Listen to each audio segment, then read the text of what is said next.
Bonjour et bienvenue pour ce deuxième chapitre de physique sur la partie du programme mouvement et interaction. Nous nous intéresserons aujourd'hui à la partie interaction, justement, autrement dit les forces qui vont s'exercer sur un système. Dans un premier temps, nous allons voir la modélisation de ces interactions, c'est-à-dire comment est-ce que nous allons pouvoir bien représenter ces forces s'appliquant sur un système grâce à des vecteurs, et en appliquant ces vecteurs au bon endroit et en leur donnant le bon sens et la bonne direction. Puis nous verrons quelles sont les interactions principales que nous allons retrouver dans la majorité des cas d'étude, donc des forces particulières dont les caractéristiques seront à retenir. Enfin, nous verrons le principe des actions réciproques qui correspond à la troisième loi de Newton et qui va par ailleurs nous permettre de travailler sur les interactions gravitationnelles. Au chapitre précédent, nous avions vu comment définir un système, un référentiel et comment étudier le mouvement de ce système. Donc ceci, c'était l'étude de la cinématique. Cependant, le mouvement d'un système, à savoir sa trajectoire et sa vitesse, il va pouvoir être influencé par le monde extérieur. Donc comme un ballon de foot qui rebondirait sur un poteau ou sur un chien, ou comme un cycliste qui serait ralenti par le vent. Bref, dans ce chapitre, nous allons étudier la façon dont le mouvement d'un système va changer sous l'action d'autres objets extérieurs. C'est ce qu'on appelle maintenant l'étude de la dynamique. Ces actions provoquées par des objets extérieurs, nous les appellerons souvent des forces. Elles devront être représentées par des vecteurs, ce qui va nous donner plusieurs informations sur leur nature. Déjà, la direction va nous donner l'information sur l'endroit vers lequel le système va être attiré par la force. Autrement dit, selon quelle droite l'action va influencer le mouvement de l'objet. Les vecteurs qui vont nous permettre de représenter nos forces, ils auront également un sens, puisque la direction ne nous donne l'information que de la droite selon laquelle le mouvement du cycliste est influencé. C'est grâce au sens du vecteur, et puisque la flèche pointe vers la gauche, que l'on sait que le cycliste il est ralenti par le vent. Si le cycliste avait le vent dans le dos, la flèche pointerait vers la droite, et son mouvement serait accéléré par le vent. Enfin, les vecteurs ont une troisième caractéristique, c'est leur norme, et cela va correspondre ici à la valeur de la force que nous allons apprendre à calculer au cours de ce chapitre. Plus la force que nous trouverons sera grande, plus elle va influencer le mouvement du système. Et nous représenterons cela avec une grande flèche.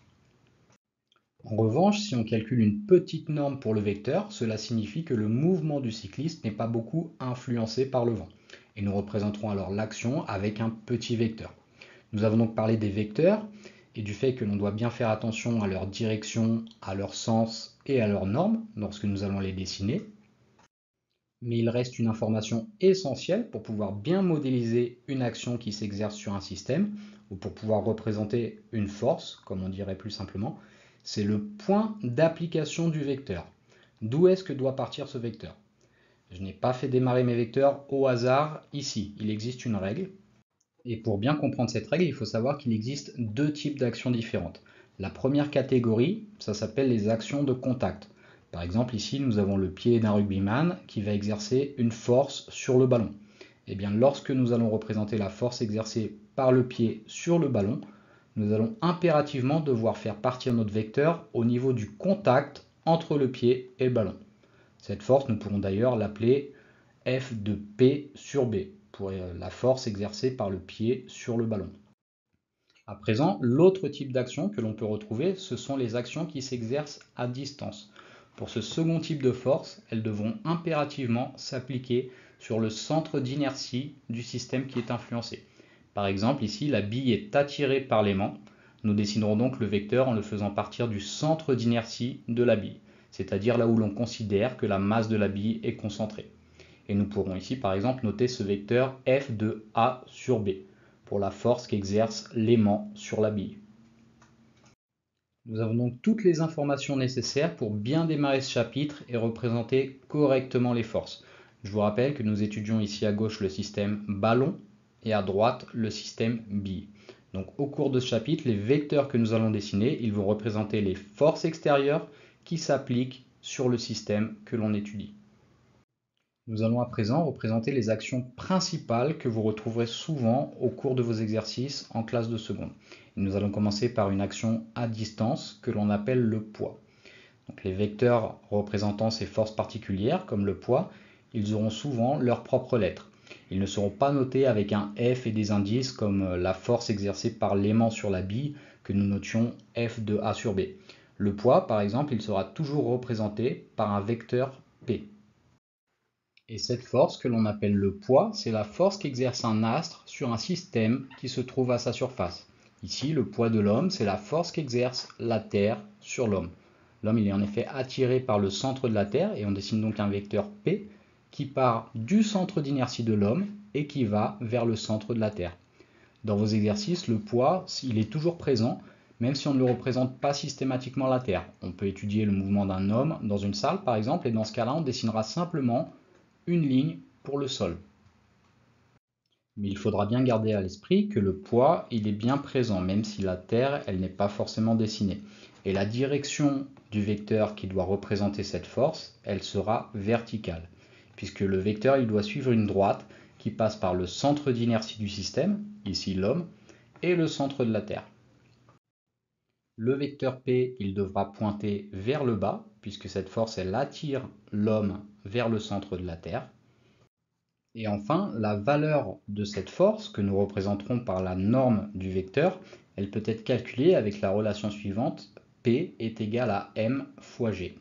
Avec M, la masse de l'homme, puisque c'est le système que nous étudions ici, et qui doit être donné en kilogrammes, et G, l'intensité locale de pesanteur, qui sur Terre, vous finirez par le retenir, vaut 9,8 newtons par kilogramme. Le poids, quant à lui, s'exprimera en newtons, comme toutes les forces. Si par exemple on s'intéresse à un homme qui a une masse de 75 kg, en appliquant cette formule et sachant que l'intensité de pesanteur sur Terre vaut 9,8 newtons par kilogramme, on trouve que le poids, c'est-à-dire la force qui attire l'homme vers la Terre, est de 735 newtons. Et si je veux représenter correctement l'intensité de cette force sur mon schéma, je peux par exemple utiliser une échelle d'1 cm pour 100 newtons.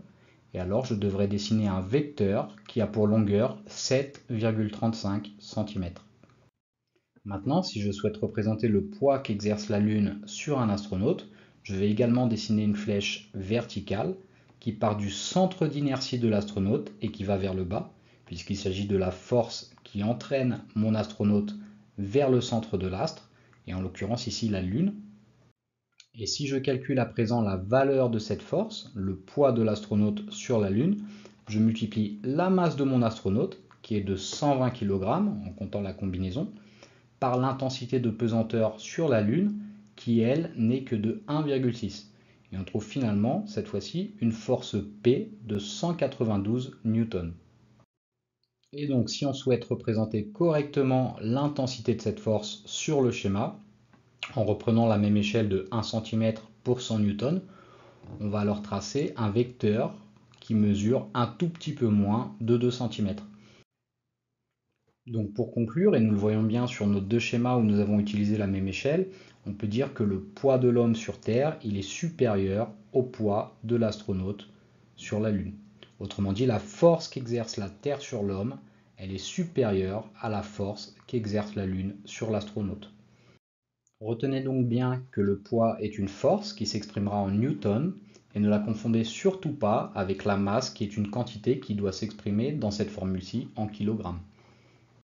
Une autre force particulière que nous allons souvent retrouver en classe de seconde, c'est la réaction du support, que l'on notera cette fois-ci avec un vecteur grand R. Il s'agit en fait de la force qu'exerce un support sur un système. Elle vient compenser le poids. Ici, cet homme, il ne s'enfonce pas jusqu'au centre de la Terre, puisque le sol le retient en exerçant sur lui une force. Une force donc que nous allons représenter avec un vecteur grand R. Et étant donné que nous avons une force de contact, nous allons ici appliquer la force au niveau du contact entre le système et le support. En l'occurrence, dans notre exemple, on fait démarrer la flèche de notre vecteur au point de contact entre l'homme et le sol. La direction de ce vecteur R, elle doit être perpendiculaire au support. Cette fois-ci, je précise bien perpendiculaire au support, étant donné que si j'étudie un skieur en descente, par exemple, la droite par laquelle passe mon vecteur R, elle sera pas verticale, mais oblique. Dans tous les cas, le vecteur R, il doit être perpendiculaire au support. Contrairement au poids que nous avons vu précédemment, qui lui aura toujours une direction verticale puisqu'il est dirigé vers le centre de la Terre. Quant au sens de ce vecteur, qui représente notre réaction du support, il sera vers le haut, puisque c'est la force qu'exerce le sol sur l'homme ici. Et la norme du vecteur s'exprimera en newton, puisque c'est une force, et vu qu'il s'agit en réalité d'une force qui va compenser le poids de l'homme et l'empêcher de s'enfoncer jusqu'au centre de la Terre, elle devra avoir la même intensité que le poids. C'est-à-dire que notre vecteur R, il devra avoir la même norme que le vecteur P. Si on a calculé un poids de 735 Newton pour notre bonhomme et qu'on a fait un vecteur de 7,3 cm, puisqu'on utilisait une échelle de 1 cm pour 100 Newton, alors on devra également tracer un vecteur R qui va mesurer 7,3 cm. Une troisième force que l'on retrouve souvent en classe de seconde et qui est également une action de contact, c'est la force de tension exercée par un fil sur un système. Donc cela peut être un fil, un câble ou une laisse dans le cas présent qui va venir influencer le mouvement d'un système. Ici, le système étudié, c'est le chien. Et parmi les actions extérieures qui influencent son mouvement, il y a déjà le poids et la réaction du support qui, eux, vont se compenser. Mais il y a aussi la force exercée par la laisse sur le chien, que l'on représente avec un vecteur grand T et qui va influencer le mouvement du chien. Étant une action de contact, le vecteur grand T, il devra partir du point de contact entre le chien et la laisse. Et concernant sa direction, ce sera la direction du fil ou de la laisse, dépendamment du cas qu'on étudie. Quant au sens de ce vecteur, on dit qu'il va du chien vers la laisse, puisque c'est par là que le chien est retenu. Et la norme, comme pour toutes les forces, elle s'exprimera en newton. Sa valeur, elle pourrait être calculée dans certains exercices lorsque la tension, elle vient compenser le poids d'un objet, vous le verrez. Mais ici, ce n'est pas le cas. On vous la donnerait plutôt directement dans l'énoncé en vous disant que la femme, elle exerce tout simplement une force de 10 newtons pour retenir son chien, par exemple. Voici en tout cas les trois interactions principales que vous retrouverez systématiquement en exercice. Il faudra donc bien représenter les vecteurs correctement. Nous ferons d'ailleurs une première séance d'exercice entièrement dédiée à cela, c'est-à-dire à bien représenter vos vecteurs P pour le poids, R pour une force de réaction du support et T pour une force de tension d'un fil.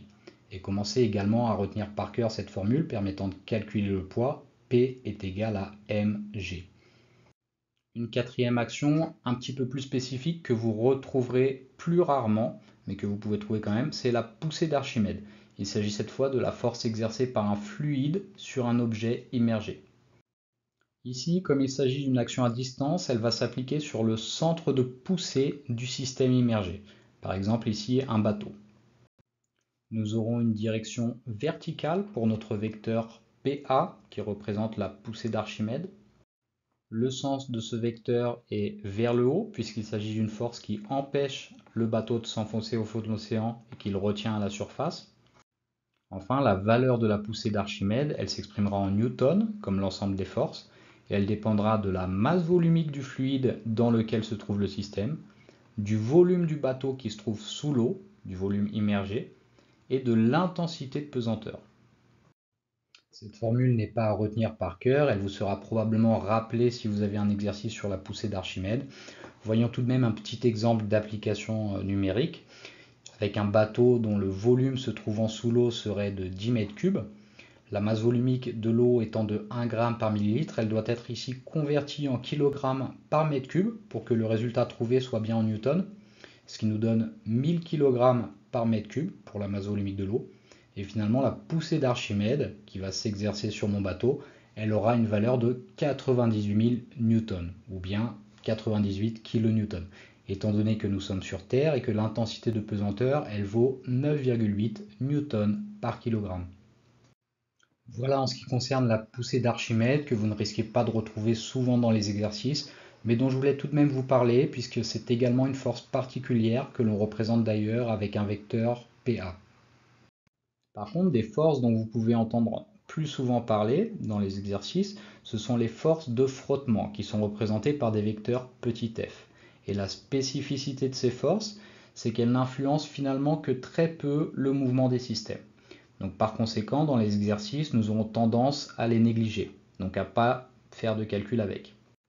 Donc, parmi celles qui pourraient avoir le plus d'influence, on peut penser aux forces de frottement qui ralentissent légèrement le skieur lors d'une descente, ou bien la force du vent qui peut freiner un peu le cycliste lorsque le vent est en face, voire lui donner un peu plus de vitesse lorsqu'il a le vent dans le dos.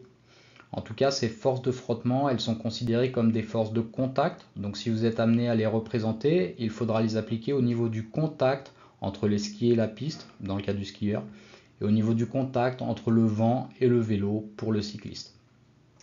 La direction de ces forces de frottement, elle est la même que la trajectoire. Vous voyez ici que mon vecteur petit f, il a la même direction que la trajectoire, puisqu'il suit une droite qui est parallèle à la trajectoire. Le sens sera le sens contraire du mouvement, lorsque les frottements ils vont ralentir le système, voire le même sens que le mouvement, s'ils sont amenés à accélérer la vitesse du système, comme le vent dans le dos du cycliste. Concernant l'intensité de ces vecteurs petit f, elle doit s'exprimer en newton, mais comme nous la négligerons souvent dans les exercices, la norme des vecteurs petit f que vous dessinerez devra être petite. Enfin, il existe plein d'autres forces qui peuvent influencer le mouvement d'un objet et que l'on notera généralement grand F quand elles vont influencer grandement le mouvement de l'objet, comme la force du moteur qui fait avancer une voiture, que l'on peut appliquer au niveau du moteur, ou la force que l'on donne à un ballon lorsqu'on va shooter dedans, qui s'applique au niveau du contact entre le pied et le ballon, comme nous l'avons vu tout à l'heure. Vous pourrez représenter ces forces par des vecteurs ayant la direction et le sens dans lesquels elles vont influencer le mouvement de l'objet. Et si vous êtes amené à représenter ce genre de force, vous le ferez avec des vecteurs plus longs que ceux utilisés pour les forces de frottement qui pourraient ralentir le ballon ou la voiture. Il n'y aura pas de calcul à faire à ce niveau-là en classe de seconde. Il pourrait juste être utile de noter de manière un peu plus précise ces vecteurs en écrivant en indice quel est le système extérieur qui agit sur le système étudié. En écrivant par exemple F de M sur V pour la force du moteur agissant sur la voiture et F de P sur B pour la force du pied agissant sur le ballon. Maintenant que nous avons parlé des principales forces que vous pouvez être amené à représenter en classe de seconde, mais surtout du poids, de la réaction du support et de la tension des fils, nous allons maintenant passer à la troisième partie de ce cours et nous allons voir le principe des actions réciproques, qui n'est autre que la troisième loi de Newton. Nous verrons la première loi de Newton dans le prochain chapitre, que l'on appelle le principe d'inertie, et vous verrez la seconde loi de Newton dans les classes supérieures. Voyons maintenant ce que nous dit cette troisième loi de Newton, que l'on appelle le principe des actions réciproques. Elle nous dit que si un système A exerce une force F de A sur B sur un système B, alors le système B, il exerce réciproquement et simultanément une force F de B sur A, sur le système A donc. Et cette seconde force, F de B sur A, elle aura comme caractéristique la même direction que la première, un sens contraire et la même valeur. Si on prend par exemple deux systèmes, un livre et une table qui sont en contact, le livre posé sur la table va exercer une force sur elle. Cette force correspond au poids du livre, mais ici nous l'appellerons F de A sur B, A étant le système livre et B étant le système table. Eh bien, d'après le principe des actions réciproques, la table aussi, elle va exercer une force sur le livre. Il s'agit de la réaction du support que nous avons vu un peu plus tôt dans le cours, mais appelons-la ici F de B sur A. Et intéressons-nous à ses caractéristiques. Cette force, elle a la même direction que F de A sur B, puisqu'elles sont toutes les deux sur la même droite. Elle a un sens contraire, puisqu'elle pointe vers le haut, alors que F de A sur B pointait vers le bas. Et les deux forces, elles ont la même intensité, ou bien la même valeur. Il faudra donc bien les représenter par des vecteurs de même taille. Voilà ce que nous dit le principe des actions réciproques. Mais ce principe des actions réciproques, il ne fonctionne pas seulement avec des actions de contact. Nous allons voir un cas particulier avec des actions à distance qui s'exercent entre les astres, que nous appelons les forces d'attraction gravitationnelle. Donc la Terre, elle exerce par exemple une force d'attraction gravitationnelle sur la Lune. C'est ce qui empêche la Lune de partir loin dans l'espace. Elle attire la Lune vers elle. Pour représenter cette force d'attraction qu'exerce le système Terre sur le système Lune, on dessine donc un vecteur qui part de la Lune et qui va vers la Terre. Ce vecteur, il a pour direction la droite passant par les milieux des deux astres. Son sens est celui de la Lune vers la Terre, puisque c'est une force qui attire la Lune vers la Terre. Et sa norme, elle peut être calculée avec la formule suivante, qu'il va falloir cette fois retenir par cœur. C'est la seconde formule du cours importante. F de t sur L est égal à G fois m de t fois m de L divisé par d au carré. Ici, le grand G, c'est la constante de gravitation universelle, qui vaudra toujours 6,67 fois 10 puissance moins 11, et qui vous sera bien sûr rappelé dans les exercices. Mt et Ml, ce sont les masses de la Terre et de la Lune, respectivement, qui doivent être données en kilogrammes dans cette formule, et D, c'est la distance qui va séparer la Terre de la Lune. Cette distance, entre le centre du premier astre et du second astre, doit être donnée en mètres. Et nous aurons pour ce chapitre une seconde séance d'exercice qui sera entièrement dédiée au calcul de force d'attraction gravitationnelle. Donc vous aurez toujours un certain nombre de données et il vous faudra les appliquer dans cette formule. Donc pour notre exemple, il faudrait multiplier la constante de gravitation universelle, qui vaut toujours 6,67 fois 10 puissance moins 11, avec la masse de la Terre et la masse de la Lune au numérateur, que l'on divise par la distance entre les deux astres au carré. Attention, la distance dans cette formule, elle est impérativement exprimée en mètres, et bien souvent dans l'énoncé, comme il s'agit de très grandes distances, elles vous seront données en kilomètres. Il ne faudra pas oublier de faire la conversion. Et à la fin de ce calcul, si on sait bien utiliser sa calculatrice scientifique, on va trouver une force en newton, généralement d'une très grande intensité. Ici, la force d'attraction de la Terre sur la Lune, elle vaut 1,99 fois 10 puissance 20 newtons. Et comme 1,99 c'est presque 2, on peut représenter cette force par un vecteur de 2 cm. Si on utilise une échelle par exemple, où 1 cm sur notre papier correspond à une force de 10 puissance 20 newtons dans la réalité.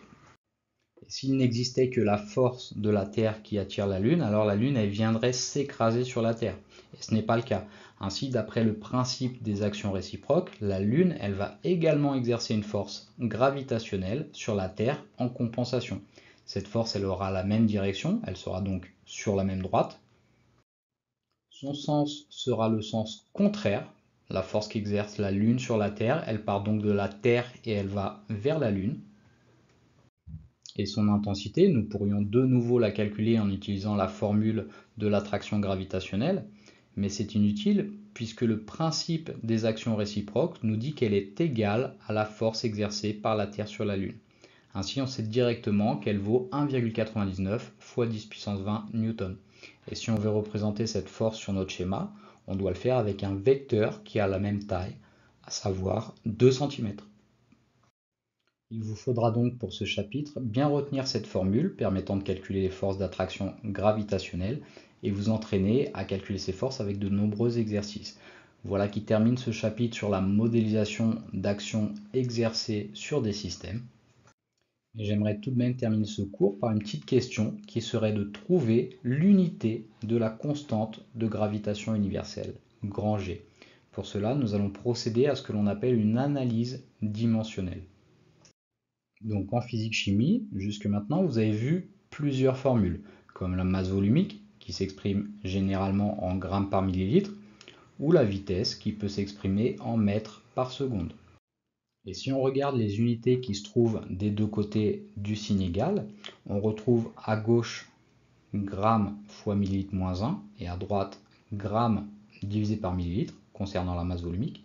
Et pour la vitesse, on trouve à gauche mètre fois seconde moins 1 et à droite mètre divisé par seconde. Et vous savez qu'en classe de seconde, maintenant, gramme divisé par millilitre, on note ça gramme fois millilitre moins 1. Pareil pour la vitesse. Donc ce qui est important de retenir, c'est que dans chaque formule en physique ou en chimie, l'unité se trouvant d'un côté du signe égal doit être égale à l'unité se trouvant de l'autre côté. Si on reprend notre formule de la force d'interaction gravitationnelle, où nous cherchons l'unité de grand G, que nous ne connaissons pas, mais nous connaissons toutes les autres. Nous devons donc isoler le grand G et faire une analyse dimensionnelle pour trouver son unité. La distance se trouvant au dénominateur, elle se retrouvera au numérateur. Et les masses se trouvant au numérateur, elles vont se retrouver au dénominateur lorsqu'elles vont passer de l'autre côté.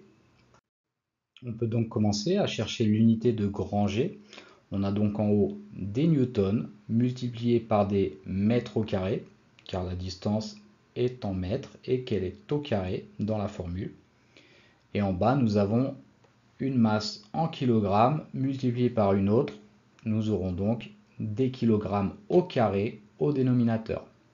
Et nous avons donc bien retrouvé l'unité de la constante de gravitation universelle, grand G, qui s'exprime en effet en newton, mètre carré, kilogramme, puissance moins 2.